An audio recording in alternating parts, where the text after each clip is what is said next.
Okay, here we are. We're in part 10 of the lectures of the Yanuka that were written down. This is starting with David HaMelech Haya Mesakin es halevushim v'himshech es shloimo shebana es achoimos shem klalios halevushim v'ayira. This starts off by saying that King David was the one who rectified the garments, like our skin that we have. He rectified it, but then the mission continued forth on to Shlomo, Solomon, his son, who built the walls, which are includes the garments and awareness of God, and yira, and fear and awareness of God. These seem metaphysical, but this chapter right here will explain it. So, let's go. Valkein David Shaya Mesakin Chet Adam Harishon. And through King David, who was the one who rectified the sin of Adam and Eve. King David was the one who fixed the sin of Adam. Obviously, we know it was also fixed at the time of Mount Sinai, but we unfixed it with the sin of the golden calf. So from the time of Mount Sinai, we lost the light. King David brought it back, as it says in Sefer Halikutim. It says, King David lived 70 years that were taken from 70 years of Adam's life. Meaning Adam was supposed to live for 70 years longer than he did. He did not. King David took those 70 years and did that mission.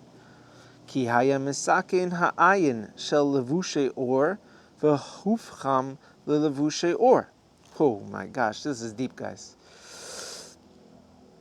Because King David rectified the ayin, which is the letter ayin. We all know the letter ayin.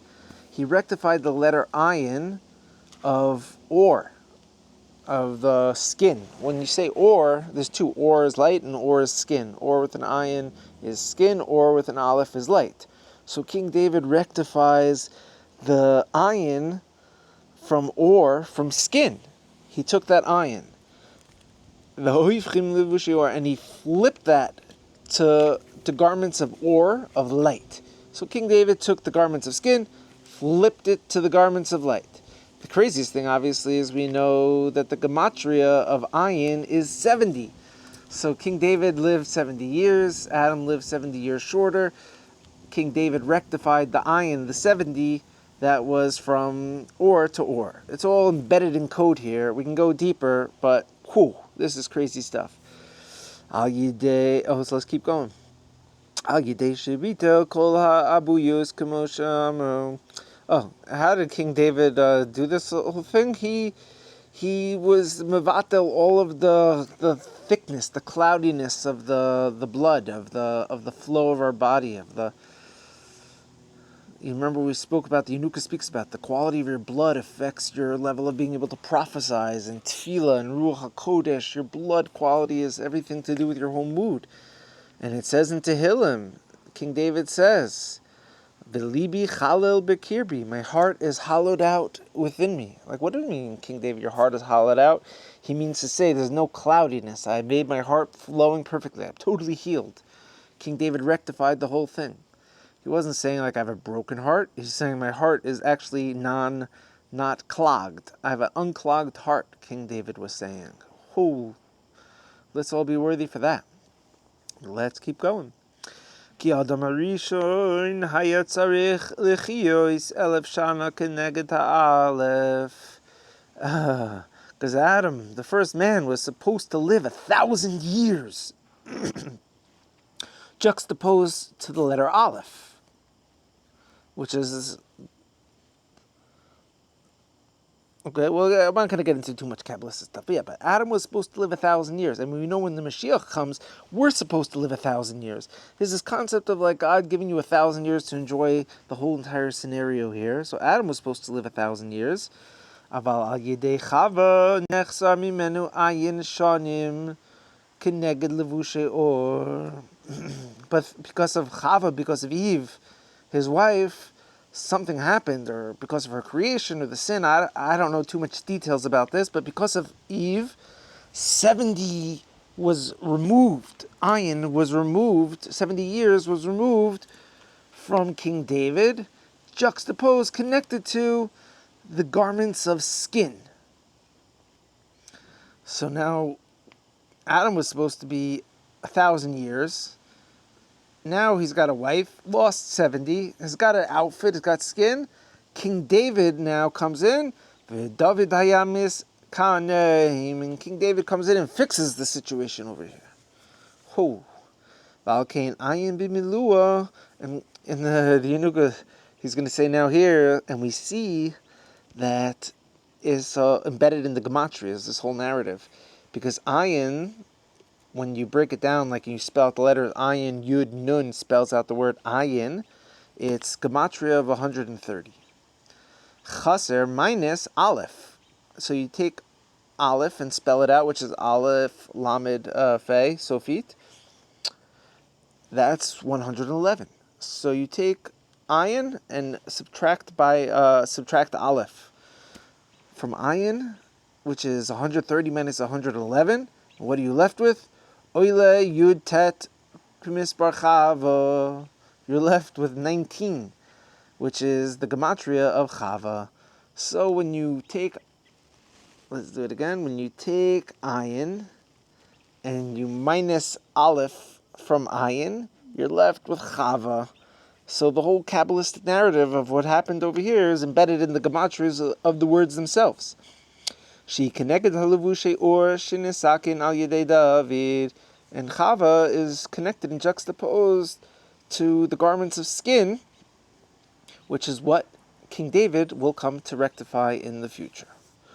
This is very deep stuff, so I'm trying my best to make it through here with you guys, so I appreciate the patience. Let's keep going though.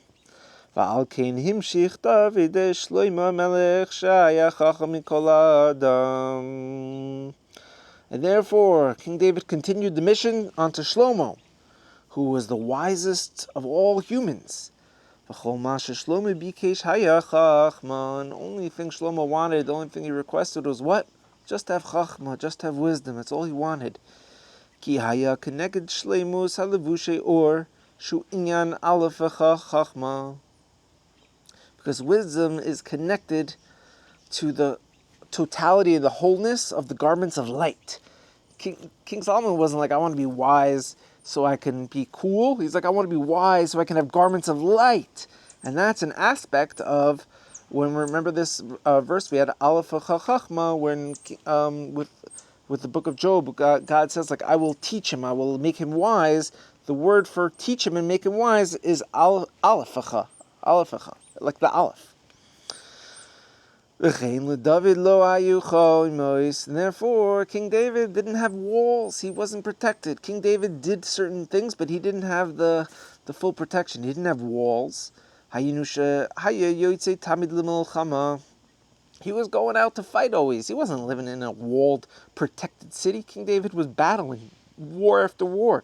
He wasn't in a safe chill. Masha and Cain, which is not the case with who? With Shlomo. Shlomo lo haya yoytze lemilchamos. Shlomo did not go out to war. Shlomo did not do what his father did. He did not go out to war. Kedugmas karchim hamakufim chayma. An example of this is like cities that are walled in. You have a protected city. You have a protected chill. So this concept of like we're relating the walls that protect the city is like the light that protects you, your aura, your light. Your light garments protect you, just like the walls of a city protect the city. Kamuva kol zeh b'magid meisharim, and all this is brought down in Magid Meisharim. If you want to look at it into yourself, in Parshas Vayakel, you could see. Okay. And we see it's also brought in the Zohar in many places, a few places. Shebeis Hamikdash asui kidmus Adam, that the holy temple, the Beit Hamikdash, was built in the image of man. It was built to be like a human. And